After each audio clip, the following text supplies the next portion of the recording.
လာပါတနာရဲ့ Your Bestie ဆိုတဲ့ YouTube channel လေးကနေပြီးတော့မှအားလုံးကိုပြန်ပြီးတော့ကြိုဆိုပါရစေဒီနေ့ vlog လေးကတော့တနာတို့ပကံသွားမဲ့ vlog လေးဖြစ်ပါတယ်အဲ့တော့တနာတို့အခုအချိန်အားကြတော့မနက်3 နာရီခွဲပေါ့နော်တနာတို့သွားတာတော့မနက်4 နာရီသွားမှာပါအဲ့တော့ကားတော့ခေါ်တာပါတယ်4 နာရီကဲအခုကတော့3 နာရီခွဲရှိပါပြီတနာတို့ပြင်ဆင်ကြရှိရလေးပြင်ဆင်ပြီးတော့မှခဏကားလာတာအောင်ဆောင်နေပါတယ်ကဲဒီတော့တနာနဲ့တူတူပကံ trip လေးကိုလိုက်ခဲ့ပေးကြပါဦးနော်တနာတို့ကမိသားစုပဲတည်တံ့သွားတာဖြစ်တဲ့အတွက်ကြောင့်မို့လို့လူ12 ယောက်ဆန့်နဲ့အစားတုံးကားနဲ့သွားဖြစ်ခဲ့ပါတယ်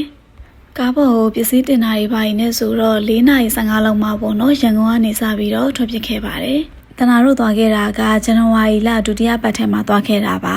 အဲ့တော့စောင်းရသည်မကုန်သေးဘူးဆိုတော့ဒီစောင်းမနက်ခင်းလေးပေါ့နော်မနက်ခင်းလေးဒီမြူတွေကြားထဲမှာနေထွက်လာတာလေးကအရန်ကိုပဲကြည့်လို့လာပါတယ်9 နာရီကျော်လောက်ကားစီးပြီးတဲ့အခါမှာတော့တနာတို့ဒီအညာမြေရဲ့ပေါ့နော်အငွေ့အသက်လေးတွေဖြစ်တဲ့ထန်းတော်လေးကိုစပြီးတော့မှတွေ့ရပါပြီ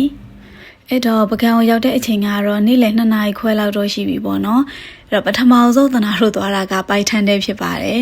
အဲ့တော့လမ်းကျော်လဲသိနေရလဲပါတယ်ပေါ့နော်လူကလည်းတောက်လျှောက်ဒီကား9 နာရီလောက်စီးလာပြီးပြီဆိုတော့တော်တော်လေးနှုံးနေပြီအဲ့တော့ဒီပိုက်ထန်းတဲ့ဝင်ပြီးတော့မှထန်းရည်တော့ပါမယ်အဲ့တော့လိုက်ခဲ့ပြီးကြပါဦးနော်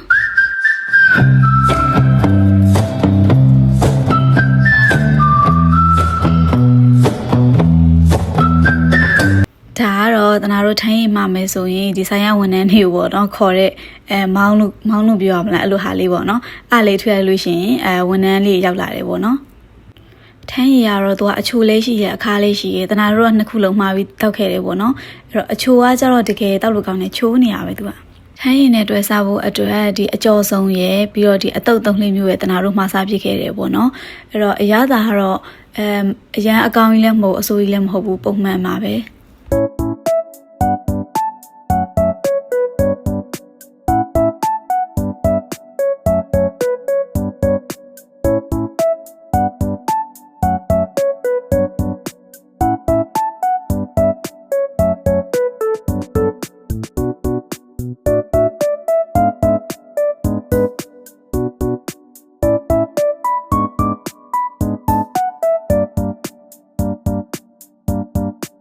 အညာမြေလို့ပြောလိုက်တာနဲ့စကူပန်နေရလဲခြံထားခဲ့လို့မရတဲ့အရာတွေပဲပေါ့နော်အဲ့တော့ဒါကတော့တနာတို့ဒီကားစီဝင်ထိန်နေပေါ့နော်စကူပန်နေအွန်လိုင်းကြီးတော်တော်လေးလာလို့ရိုက်ထားလိုက်တာပါအချိန်လဲစောသေးရဲ့ဆိုတော့တနာတို့ဟိုတယ်ကိုတက်မသွားသေးပဲနဲ့လမ်းမှာပေါ့နော်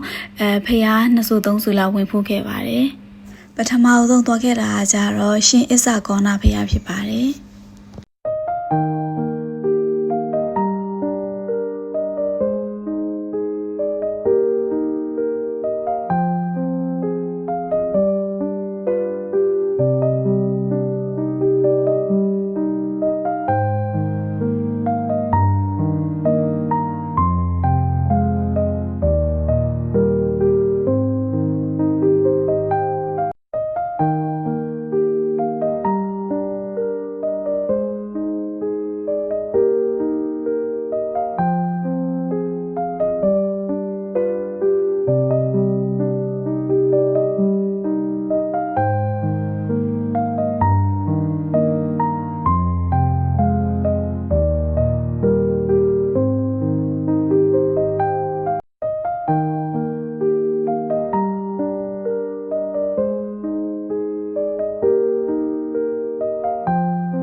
တော့ရှင်အစ္ဆာကောနာဖျားနေပြီးတော့လမ်းမြင်ရတဲ့ပကံနမ်းမြင့်မျောစင်ဖြစ်ပါတယ်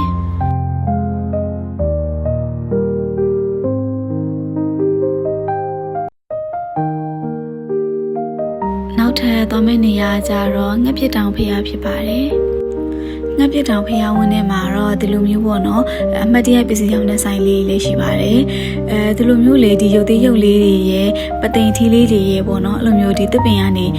တန်းလန်းလေးတွေပေါ့နော်ချိန်ဆွဲထားတာလေးတွေကတော့ဒါပကံရဲ့စကနီစာတစ်ခုပဲပေါ့နော်အရင်ကြည့်လို့လာပါတယ်ပြီးတော့ဒီမှာဒီလက်ပကြီးဆွဲမယ်ဆိုလို့ရှိရင်လည်းဆွဲလို့ရတယ်ပေါ့နော်တနာတို့ကကြတော့ညနေဆောင်နေပြီဆိုတော့မဆွဲတော့ဘူးပေါ့နော်နောက်နေ့မှပဲလက်ပကြီးဆွဲပါတော့မယ်အခုတော့ဒီငှက်ပြစ်တောင်ဖျားကိုသွားဖို့မှဖြစ်ပါတယ်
ဒီငှက်ရုပ်ကြီးကတော့အလုံးသိကြတဲ့ပကံရာဇဝင်ထဲရဒီအပြိုစင်မင်းကလေးတွေကိုစားရဲဆိုတဲ့ငှက်ကြီးဖြစ်ပါတယ်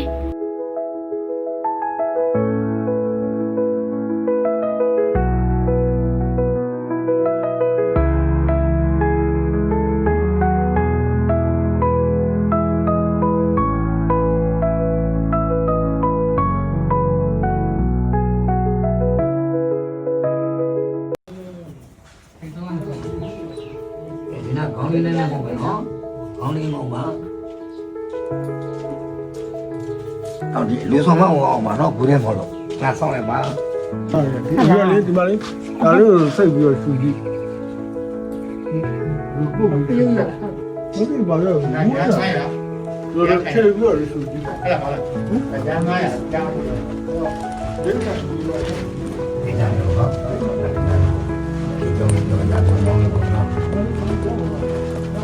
အဲ့တော့လာမယ်နော်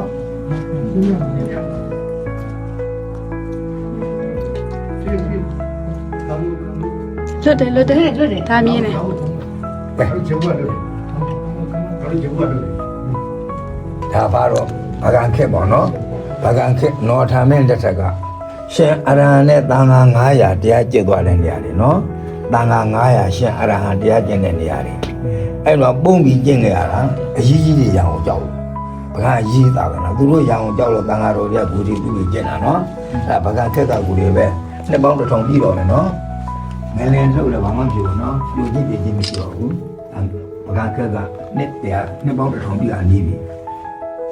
ဘာကြည့်ရအောင်လဲနော်အဲ့ဒီပဲကြည့်လိုက်ပါအောင်အဲ့ဒီပဲတောင်းပါကလေး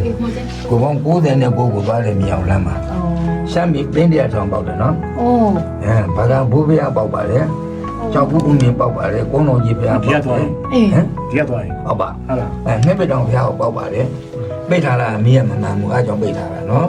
ခုလိုလာလုံးသွားတော့တဲ့ရမြစ်ပြတ်သွားရင်ခြားခြားလဲသွားမှတော့အန်တီများလို့ပိတ်ထားတာပါရှမ်းပြည်ပင်းတရားထောင်ပေါက်တယ်ဗျာ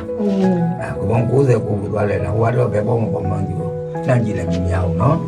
အခုလောလောဆယ်ငှက်ပတောင်တော့သွားလို့ရသေးတယ်မင်းမှလို့ပိတ်ထားတာနော်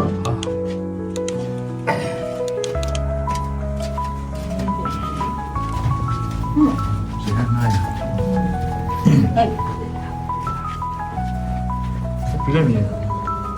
ပြတ်ချားပြီနော်ဟုတ်တယ်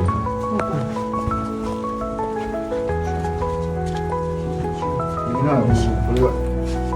微笑是我给他微笑的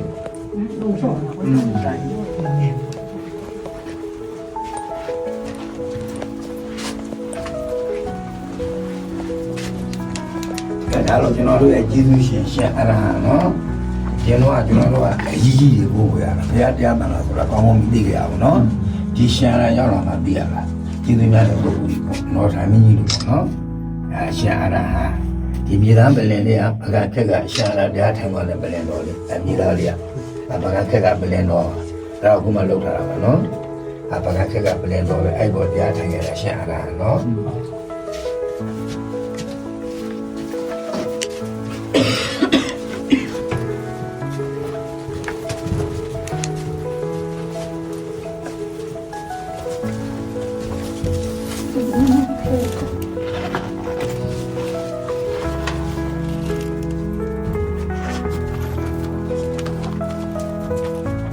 这是。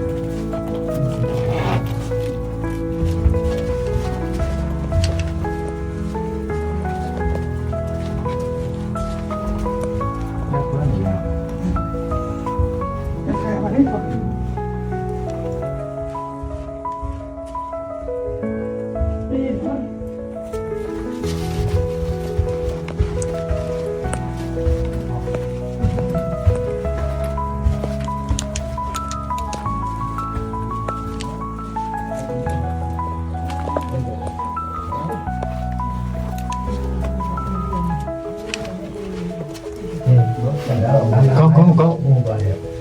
ဒါကဒီပါနေကြည့်ပါ ဘုံကြီးဆွန်းစားတဲ့ခါကျရင် စဉ်းစားရင်ကြည့် ကြည့်ရပေါ့ မင်း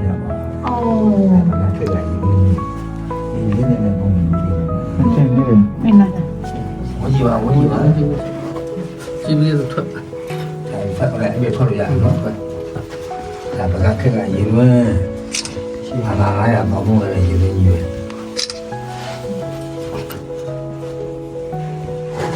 ဒီလေးနဲ့ပုံလေးနဲ့နော် 43 ဟုတ်ပါအဲ့ဒါတော့ညီကြီးပေါ့အဲ့ဒီပေါင်းတဲ့နေနဲ့တိုင်ဆွဲသားပြီ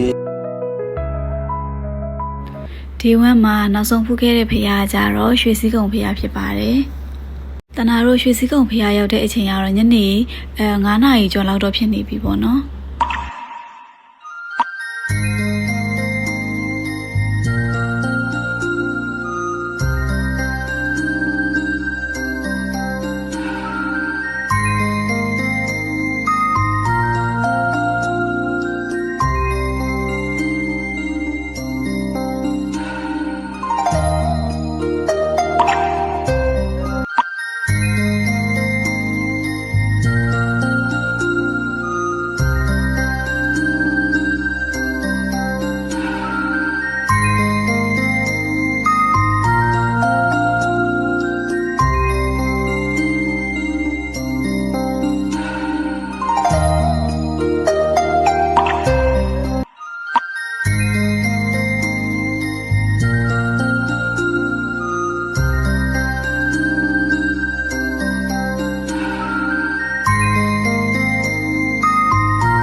ညနေလဲဆောင်းပြီဆိုတော့တနာတို့ဟိုတယ်ပြန်ပြီးတော့မှနားပါတော့မယ်။နောက်နေ့ဗီဒီယိုကြီးမှာပြန်ပြီးတော့တွေ့မယ်နော်။အားလုံးပဲဘိုင်။